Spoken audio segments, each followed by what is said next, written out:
as in the context of what we've been talking about all along, it's hard to kind of have a marketing conversation today without talking about social and what's going on in social. So as we talk about that, I wanted to kind of share a few stats, and then I'll have the group introduce themselves real quickly, and then we can get into some of the discussion.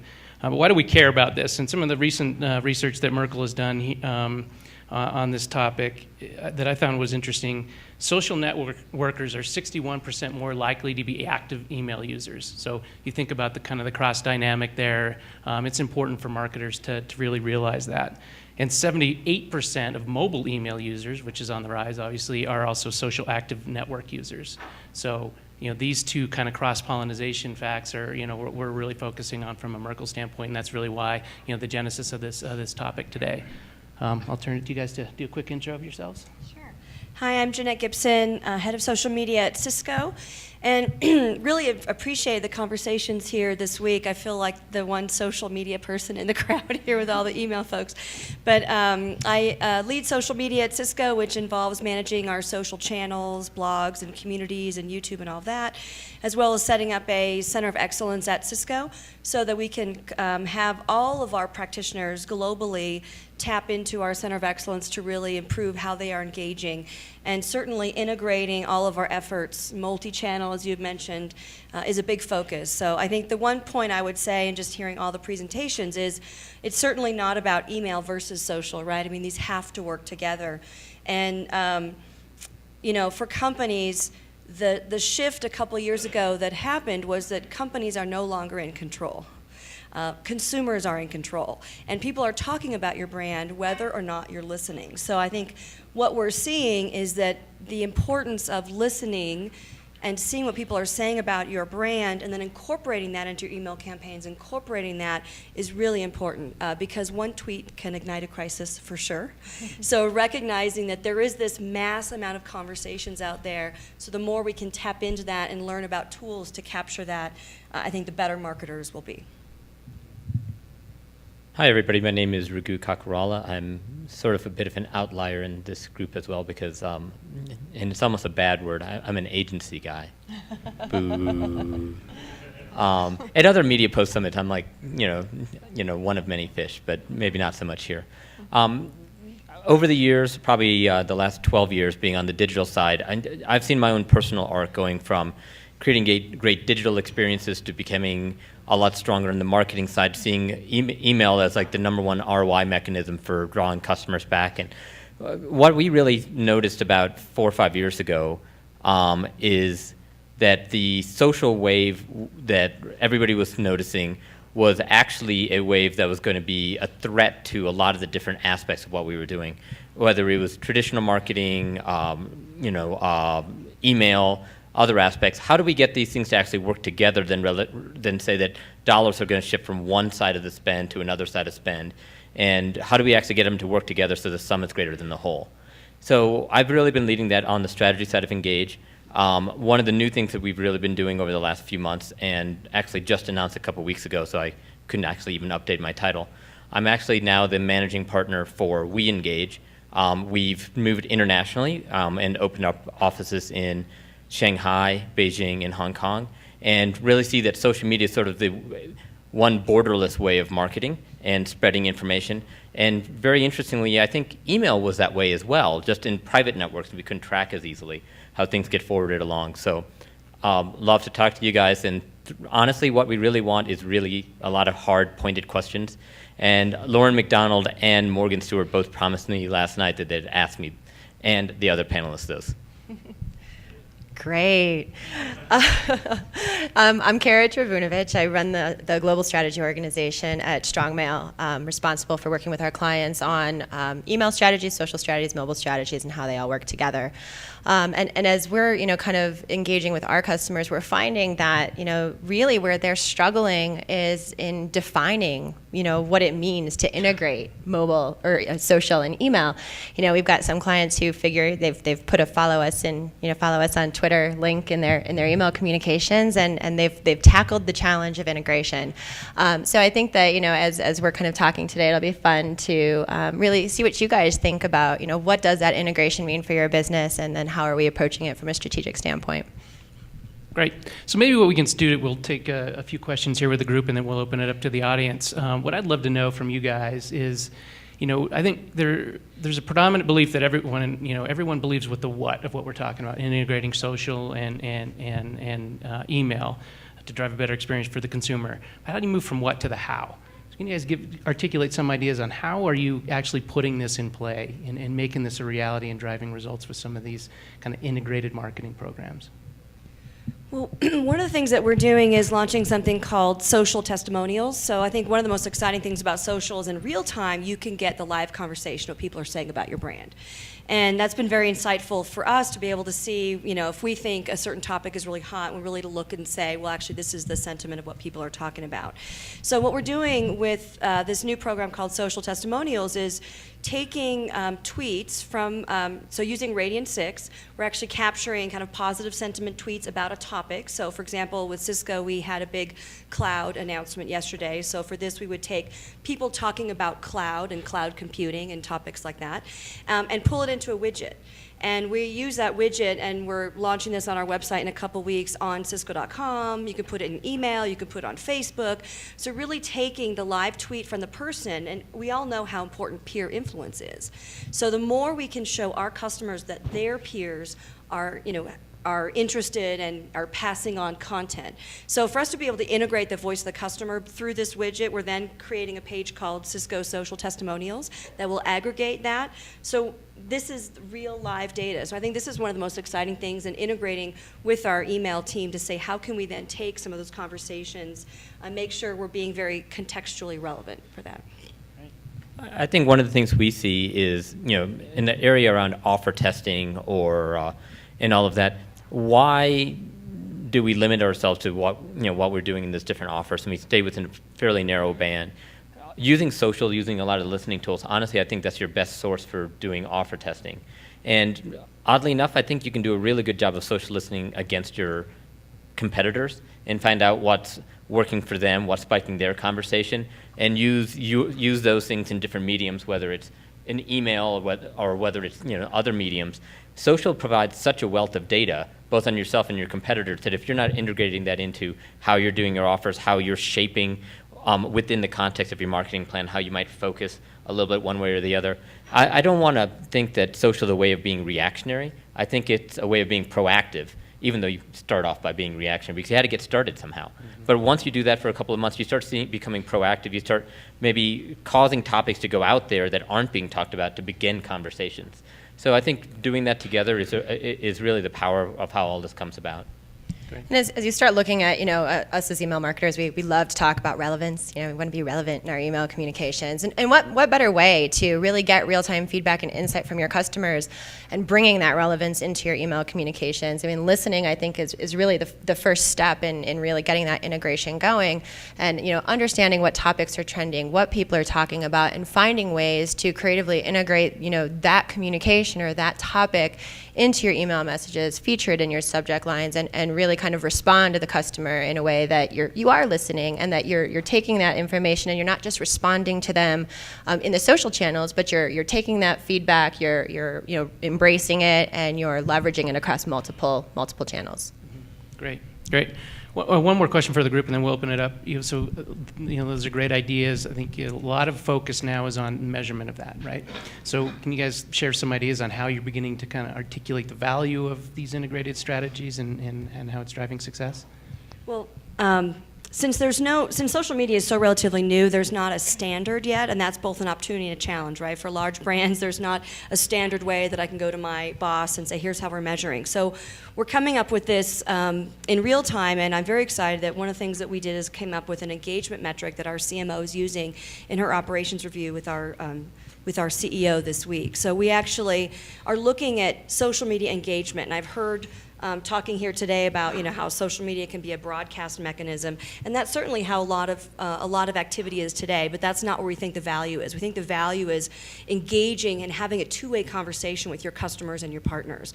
So one of the things we wanted to measure is how do we measure that engagement? How can we show that we're making traction as a company in developing that relationship. So our goal was to map to how can we show that social media can help strengthen our relationships with customers and partners. And so we looked at a formula that's been out there by a company called the Altimeter Group. And one of their formulas looks at engagement model, looking at the number of likes and retweets and shares divided by views. So we went ahead and modified that for us and looked at engagement by looking at total response divided by reach. So what we did is we gathered our top 30 social media practitioners in the company that manage our major accounts from support, service, corporate PR, all of the accounts, and said, okay, let's look at all collectively the number of retweets, comments, shares, divide that by our total audience base, and to get an engagement number. And it was really revealing to be able to have a baseline number to say to our CMO, here is our baseline for how we are engaging and the value that we're showing. It's not just broadcasting content. That's not the point. It's how do we create engagement. So that's been really interesting for us, is to have an engagement metric that now we have a baseline so we can look at how are we trending over time in really seeing some strong results in improving our relationship, because I think that's the big benefit for social, is developing a long-term relationship and building your social media base over time. Because one of the big challenges I've seen at Cisco is this whole, we call it the launch it and leave it mentality, right? When we have a launch, everyone gets really excited, they have a ton of Facebook posts and blog posts, they throw it up on the site, and then at the end of the week, you're back down where you were before. And so how can you get people motivated to engage? And having a number like that is really revealing for teams to say, that means I need to get more subject matter experts lined up to help represent the company. And that can only be a good thing by having more people champion your company and responding to customers. I think on the ROI side, there's been a pretty interesting arc. The people who've actually are kind of leading in social media today are the ones who've jumped in it pretty early, let's say 07, 08, and we're generally social type of organizations beforehand, but I mean, actively getting in with Facebook. The ROI thing back then for the leaders today was ROI meant risk of ignoring, right? So they jumped in, said, I don't have a metric ROI model, but I believe in this, we have to follow it, and let's go. And then it's moderated. If you take a look on the web analytics side of things on your site, and we all, for our clients, we all represent a lot of different industries, but I think you'll find for many of your clients, the inbound traffic generated by social links are actually outpacing all but Google. And in fact, for some publishers in other areas, you're actually getting more organic traffic coming in through social links than you are from regular SEO. It all depends on what you're doing. If you're a retailer, a little bit less so. If you're a publisher, a little bit more so. That's an easy ROI model because you're measuring viewership. One of the other things that we saw that we were getting into a very healthy debate on. Actually, I can go ahead and call them out because we don't work with them anymore. I had a great meeting back in 08 with a wonderful company, Hershey's, and we went up and said, social media is really where you need to be. And they said, well, in our ROI model, we know when we air a TV spot in a certain DMA, we know exactly how much more candy we sold within 7 days because of the grocery store scan data. And so we know exactly what to spend. So if I could take any money away from TV and put it in any other medium, it's going to hurt sales. It helped that he was a broadcast guy, and that's always what he did. And then standing behind him was a mission statement for Hershey's. And the mission statement behind him, which I politely showed to him, was sharing sweet moments of Hershey happiness with the world. That's their brand, right? So when the GIs landed in Europe and took the little Hershey bar out of their K rations, social media was Hershey's. That's how it got to be. It was real world social. And online social, they get this new generation of young people active in social media. How are you going to do that in broadcast? And so we started the engagement model, but they never did switch from measuring viewership. So I think a blended model where you could actually say, we saw X number of emails, let's say once a week. You were exposed to X number of tweets per day potentially. Then you have to use Facebook's Edge rank to take a look at the number of posts they actually saw. There is no way that you can up the frequency of emails beyond a certain point. We know that. If you want to get additional touches, it's social media that's going to do that quite effectively. And I think a blended ROI model where you talk about quality touches and engagement, where we're blending it all together is a way to do it. It's not a cop-out for social, but it's definitely not a cop-out for TV and broadcast and some of these other mechanisms saying that a 30-second spot that you may or may not have paid attention to is worth more than a Facebook post that you actually read. Right. So ultimately, the answer is it depends, right? Everybody's favorite phrase. But it does, right? I mean, it's really dependent on what your goals and objectives are as a marketing organization, right? Is it awareness? Is your goal and objective to get more eyes on the prize? Are you trying to drive website traffic? Are you trying to drive revenue? And I think a lot of people don't start there, and you really have to start by defining what the objective is and then back into the measurement and say, okay, now if we're going to leverage this as an objective, what data metrics and what points of information do we need to prove it out, and it's kind of like a science fair project, right? It's the hypothesis. What do we think is going to happen? Let's draw a line in the sand, take some ownership and say, this is what we think is going to happen, and let's go out and prove it, right? Because nobody ever wants to make the statement that, we think that this is going to, increase, our traffic, our website traffic by 45%. Nobody ever wants to, stand up and make that statement and then prove themselves wrong. And I think sometimes we have to take a little bit of ownership and do that. Great, good. Well, let's open it up to the group here and get some questions that, to Raghu's point, stump the experts here. So I'll lead off since Raghu kind of prompted me. Called you out. Recently, you guys have all said, and we all sort of seem to agree that, hey, look, we need to be looking at email and social together, right, and trying to figure out how to look at these in a more holistic manner. However, there continue to be sort of these, it's what I would almost characterize as inflammatory statements. So Facebook's CEO recently came out and said, hey, look, nobody's going to buy from marketers anymore. They're only going to buy from their friends. It's all kind of going into this uber social world. And so you kind of raise these tensions and of very extreme points of view. And I'd love to just get your thoughts on how do we stop that and get to a more holistic kind of view of marketing? Good question. So I look at kind of the integrated marketing, landscape for email specifically.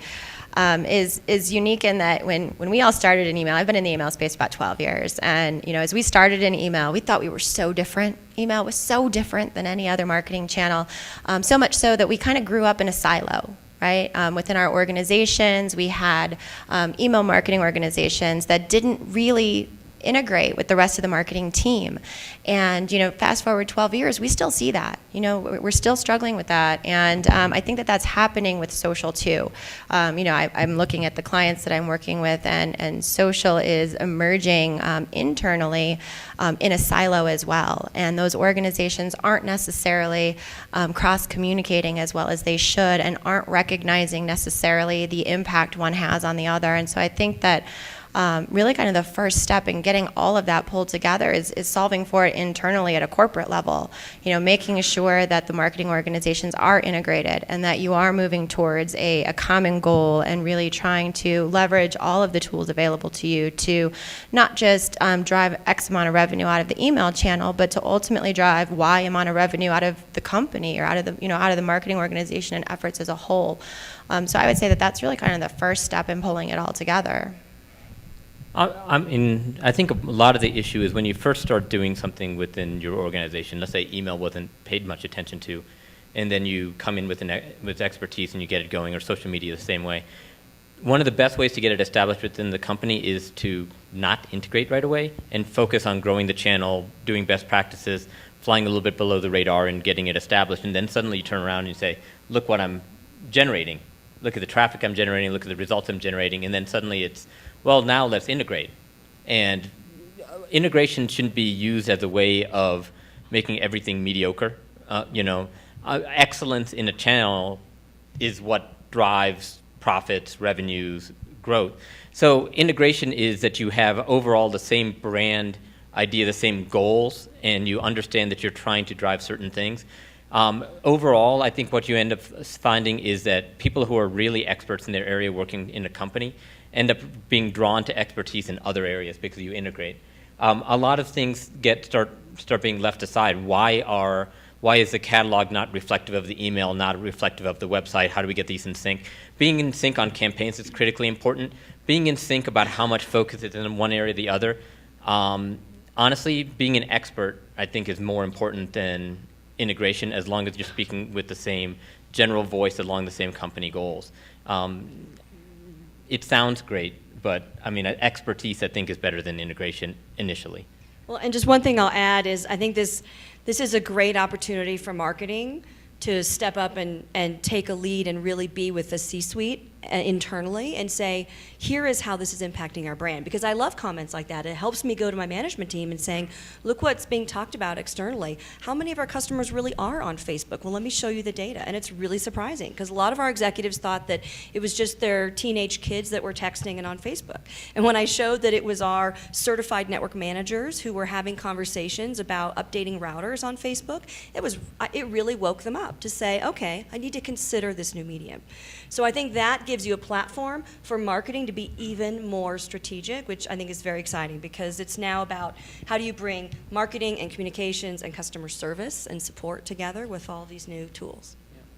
I think the only thing I'll add to that is, those fringe type statements, do get a lot of press, but they get us talking, to your point. I think, at the end of the day, but if you just focus on one channel, one silo, one media, you're going to miss out on a lot of what's going on in your customer base. So if you flip the notion of let's begin with the consumer and where are they engaging and how do we know, more about them so we can engage with them in the right channel. If they're more engaged on Facebook, let's use our expertise in Facebook in order to, contact them. Or if they're more engaged on email, let's use email to do that and use our email experts to do that. But you have to build that layer where you can see cross-channel to really kind of begin to make integration a worthwhile story to align your marketing strategy with how your consumer behaves. Actually, one quick thing. One of the worst things I see some brands do with integration is every channel speaks the same thing. That's not integration, that's giving up. That's what email was when it started, and we were copying the postcards we were sending out and putting them in email. Yeah, and to your point too, I think that sometimes when we're looking at this, we start with the organization, right? How are we interacting with each other, and how are we pulling it all together? And we really do have to start with the consumer. The consumer doesn't care that we sit in different departments. They don't care that different people own the strategy for social than they own the strategy for email. And really making that integrated experience for the consumer is really the place to start. Right. So Morgan, I have a suggestion to bring social and email together. I think they should come up with a theme song. Come into a room and they can work on it and sing it together. I think that would be a good With start. an English accent? Yeah. So my question is going to kind of a follow-up to something that Jeanette said. So if you think about, about 3 years back, social and email was social sharing, right? Share to social, SWIN, share with your network, whatever it is. And it worked reasonably well at the beginning, and then it turned into the modern version of forward to a friend, which is the email marketers got lazy, right? All they did was those links became a permanent part of the template, but they stopped creating any content that had any worth or value in sharing.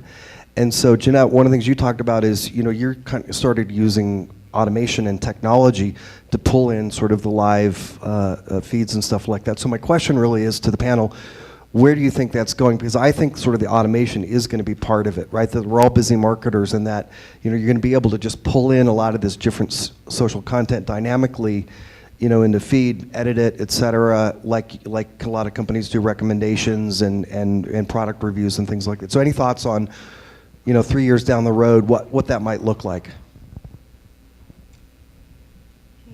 Well, I think when I look, so you bring up a good point that it is about content because content is king. So the more we can get the live information to help inform us to have better content, the better.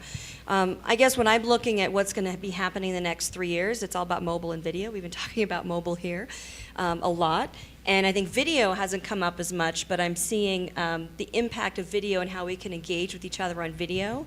So it'll be interesting to see how we shift our external marketing and communications with these new ways of communicating globally, which is all about video and mobile. For example, when I looked at our blogs and the resonance of an engagement in our blogs, we had 5 times more engagement for video blogs than text blogs. So we are looking at how to train more of our people to become video publishers. So I think that's another big shift we're going to see internally. We all need to be video publishers. We all need to be mobile marketers. We all need to increase our skill set dramatically. But I think what's exciting is all the social data is making us smarter and more relevant and putting that context. We heard the speaker yesterday talk about, context. Can you evoke emotion and entice people? So the more you can pull that information in and make yourself more relevant, I think the more success we'll have.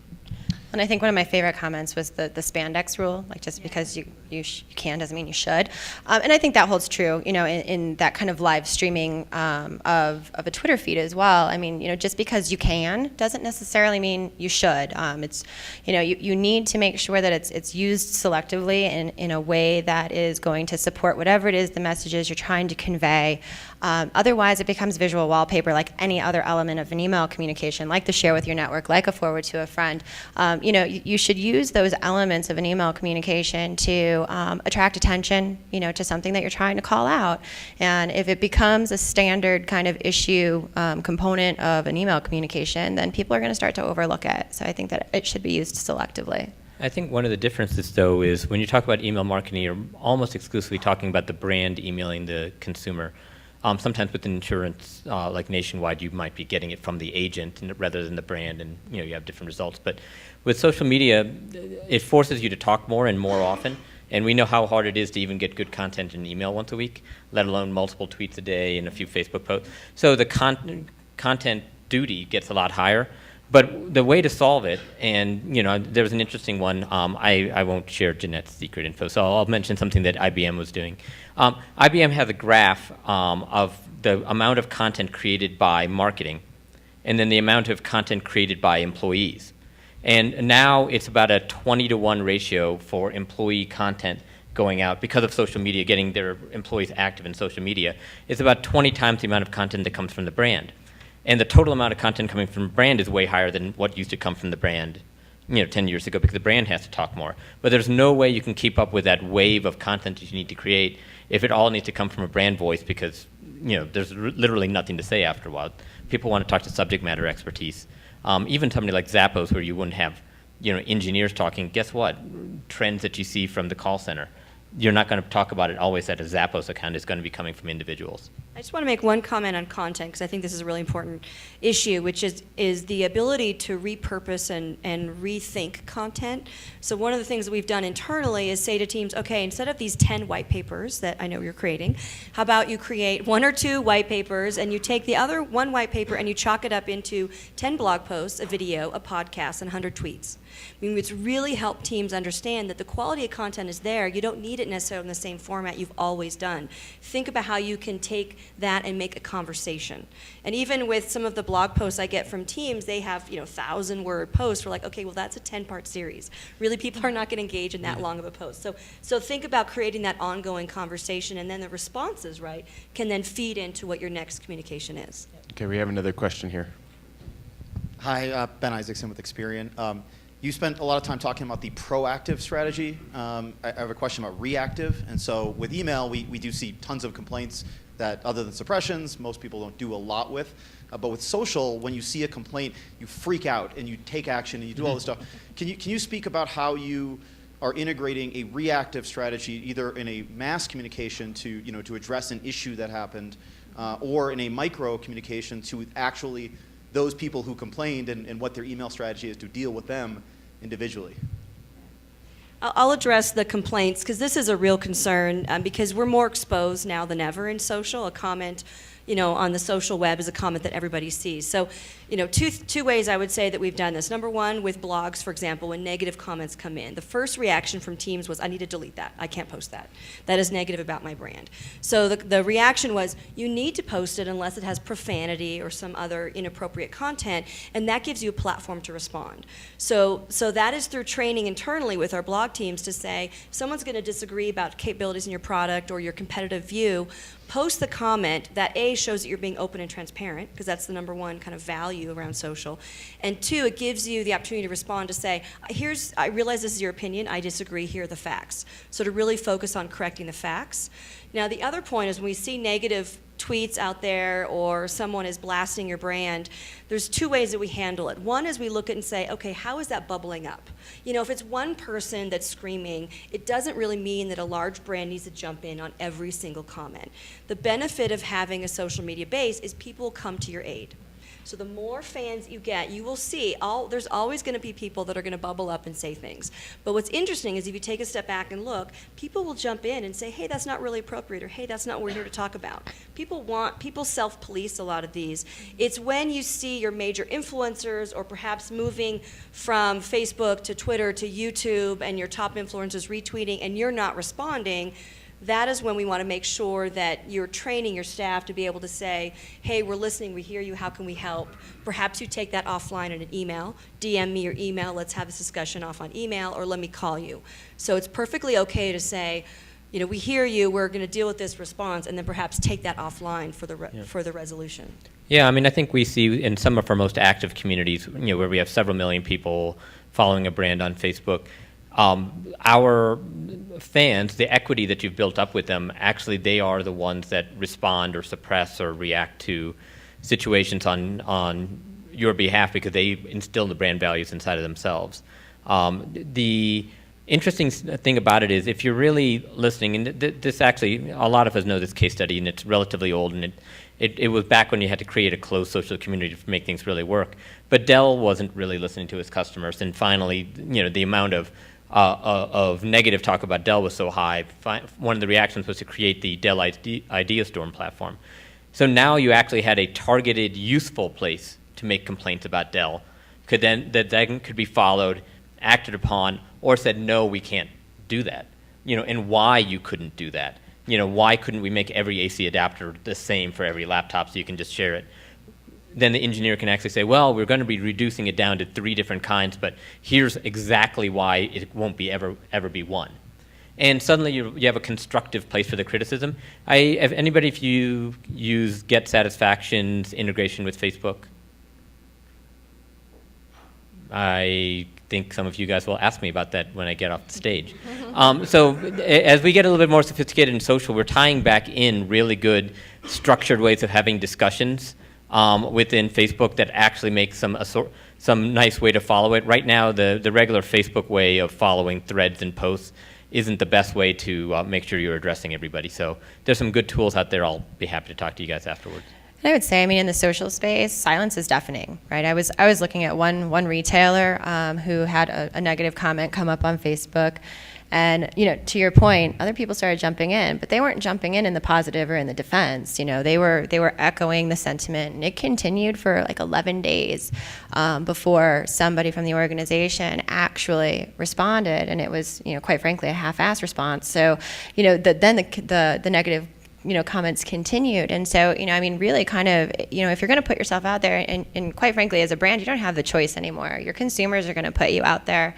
And you have to be watching, you have to be listening, and you have to be responding. I mean, it's not really a choice anymore. It's kind of a necessity. Do you think people should be still investing in developing their own communities, or should they give up and just follow people online? Oh, I think communities are very important. That's your core audience. Those are your core advocates. So your customers that are wanting to join your community. So I think you have to look at it both ways. You want to be where your customers are. So if they are on Facebook or wherever, you want to make sure you have a presence there. But a lot of us have programs where we have user groups, we have, you know, customer advisory boards, we have, you know, in the consumer space, you know, groups of people that have self-identified as being your customer. I think the opportunity to pull them into a community and giving them the benefits for doing that. We saw Threadless talk about the offline and online engagement, how you can have a community online, but look, they went to parades and they did physical stuff too. So that's how we think community is I think community is one of the most, in the B2B for sure, community is core to our strategy. And I would see For example, we are doing customer service and support in our community, and we're seeing millions of dollars in savings a year through case deflection by answering those support requests in a community. And that has created experts that are helping each other. So our customers are actually jumping in to help each other and actually helping our Cisco experts really make sure they're responding. So I think community is central to your strategy. I think you have to be aware of what the interest of your audience is. Again, it does depend on what your goals are. I'd say the variables I'd take into account on whether you should do a community, your own community or not, are basically, are you mainly talking brand-centric things or product-centric things? Once you start talking about product-centric things, you need structure and persistence. So structure and persistence are not hallmarks of the current social platforms out there. So the only way to achieve that is building a community. You can use Jive software. You can use some other things like that. Have a really nice structured thing. Have that persistent. Keep things pinned up. But yeah, as stuff shifts from brand talk to product talk, as stuff shifts from unstructured to structured, and stuff becomes less ephemeral and more persistent, all those three things mean build your community.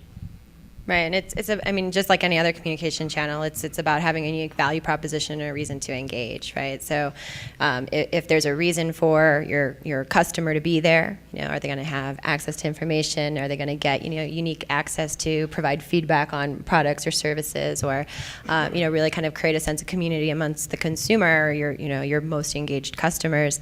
They still need a reason to do it. Just it's not a build it and they will come kind of scenario, right? You can't just stick a community out there. But there's definitely a continued purpose and application for them.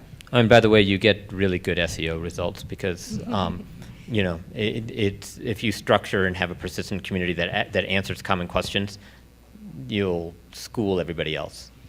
Okay. So we have a question from Andrew Kordick up there on the stream. Wait. Right. Here's my question for the panel: is this whole thing sustainable? No, it's a fad.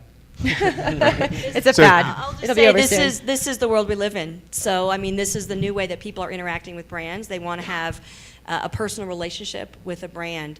I think what is sustainable, what is not sustainable is us doing everything in every channel. We will definitely hone in on what works for your brand, but jobs are going to have to change, and that means people need to shift their roles into being a community manager, into being data analytics, into managing a community, into managing a blog. So it can no longer be at night or on the weekend, I'm going to update the blog. Right. It's got to be a full-time job. So that's one of the big shifts we're looking at internally is how do we actually create that job family and really provide those formal rewards for that. And I think there's two, if I break social into like 1.0, which is roughly where we've been, and 2.0, which is I can say anything because it isn't here yet, so you won't know I'm wrong for a while. Social 1.0, I think, is our normal desires done at scale and in real time to be social, to share information, to do these things, and it's projected and you're seeing that. Email was a mechanism. At scale in real time didn't really happen as much. We thought it was at scale, but right. You don't see scale until you really see scale, is what we're seeing right now. And number two is social is changing behavior. So not only is it reflective of behavior at scale in real time, it's actually fundamentally changing what we look at and what we do. And some people say that's already happened. I'd say we're kind of in the early stages of that. Let me just add one stat about change. We started blogging in 2005, and since 2005, we have had fully a 70% shift in how we communicate externally, which used to be posting information on the web, doing press releases, doing static Q&As and content on the web, to now using our blog. So we are using our blog, we are using our flip cameras, our webcams, our phones to post video instead of hiring expensive video crews. We're creating conversations instead of developing a lot of, multiple white papers. So we're reducing the cost and increasing engagement, and that we're only going to see that happen even more. So we have to learn how to, engage in this more conversational style as a brand. Well, I think we're actually out of time, but I want to thank this panel for taking a often over-talked topic and actually making it very interesting and engaging for the audience. So thank you all very much.